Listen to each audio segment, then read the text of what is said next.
ವಾಪಸ್ ತೆಗೆದುಕೊಳ್ಳುವಂಥದ್ದು ಅಧಿಕೃತವಾಗಿ ಆಗುತ್ತಾ ಸರ್? ಖಂಡಿತ ವಿಧಿನೇ ಇಲ್ಲ, ಮಾಡಲೇಬೇಕಾಗ್ತದೆ. ನಾವು ಸೈಟ್ ಕೊಟ್ಟಿರೋದು ಮನೆ ಕಟ್ಕೊಡಿ ಅಂತ. 20 ವರ್ಷ 30 ವರ್ಷ 40 ವರ್ಷ ಆದ್ರೂ ಕೆಲವ್ರು ಕಟ್ಟಿಲ್ಲ. ವಿ ವಿಲ್ ನಾಟ್ ಹ್ಯಾವ್, ನಾವು ವಾಪಸ್ ಪಾಪ ಅವ್ರಿಗೆ ದುಡ್ಡು ಕೊಟ್ಬಿಡೋಣ. ಅವ್ರಿಗೆ ಏನಿದೆ ದುಡ್ಡು ಏನು ಕಟ್ಟಿದ್ದಾರೆ ಅದಕ್ಕೆ ಬಡ್ಡಿ ಗಿಡ್ಡಿ ಎಲ್ಲ ಸೇರಿಸಿ ಕೊಟ್ಬಿಡೋಣ. ಅದಕ್ಕೆ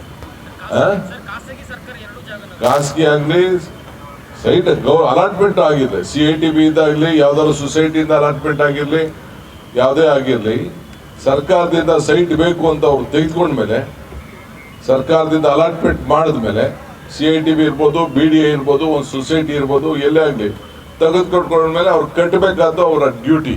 ಅದಕ್ಕೆ ನಾವು ಅವರೆಲ್ಲ ಕಾಂಪೌಂಡ್ ಹಾಕೊಳ್ದೆ ಹೋದ್ರೆ, ಬರೀ ಕಸ ಹಾಕೊಂಡು ಕೂತ್ಕೊಂಡ್ರೆ ಯಾರೋ ಕಸ ಹಾಕ್ಬಿಡ್ತಾರೆ, ಅವ್ರು ಹಾಕ್ದೇ ಇರ್ಬೋದು, ಅವ್ರ ಜಾಗಕ್ಕೆ ಅವ್ರು ಕಸ ಹಾಕ್ದೇ ಇರ್ಬೋದು. ಅದನ್ನು ರಕ್ಷಣೆ ಮಾಡ್ಕೋಬೇಕಾದ, ಅವ್ರ ಆಸ್ತಿಗಳನ್ನ ರಕ್ಷಣೆ ಮಾಡ್ಕೊಳ್ಬೇಕಾದ್ದು ಅವರ ಡ್ಯೂಟಿ. ಸರ್, ಮತ್ತೊಂದು ತಾವಿದ್ದಾಗ ಎರಡು ಮಾತಾಡಿ ಮೇಡಮ್ ವಿಶ್ ಮಾಡ್ಬಿಟ್ಟು ಬಿಜೆಪಿ ನಾಯಕರು ಆರೋಪ ಮಾಡ್ತಾ ಇದ್ದಾರೆ. ನೋಡಪ್ಪ, ಬಿಜೆಪಿಯವರು ಸ್ನೇಹಿತರು ಆರೋಪ ಮಾಡ್ತಾರೆ. ಪಾಪ ನಾನು ಗೌರವ ಅವರೇ ಸಲಹೆ ಕೊಟ್ಟಿದ್ದು ಆಲ್ ಪಾರ್ಟಿ ಮೀಟಿಂಗ್ ಕರಿಬೇಕು ಅಂತ. ಇನ್ನು ನೀರು ಬಿಟ್ಟಿಲ್ಲ, ಆದರೆ ಸಾಯಂಕಾಲದಷ್ಟೊತ್ತಿಗೆ ನೀರು ಬಹುಶಃ ಒಂದು ಡ್ಯಾಮ್ ತುಂಬುವಂಥ ಒಂದು ಪರಿಸ್ಥಿತಿ ಬಂದ್ಬಿಟ್ಟಿದೆ. ನೀರನ್ನು ನಾನು ಹಿಡ್ಕೊಳ್ಳೋಕ್ಕೆ ಆಗುವುದಿಲ್ಲ.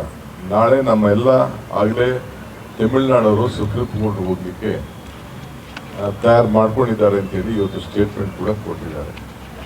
36ರಿಂದ 39 ಕ್ಯೂಸಿಕ್ ನೀರು ಬೆಂಗಳೂರು ನಗರಕ್ಕೆ ಬರ್ತಾ ಇದೆ.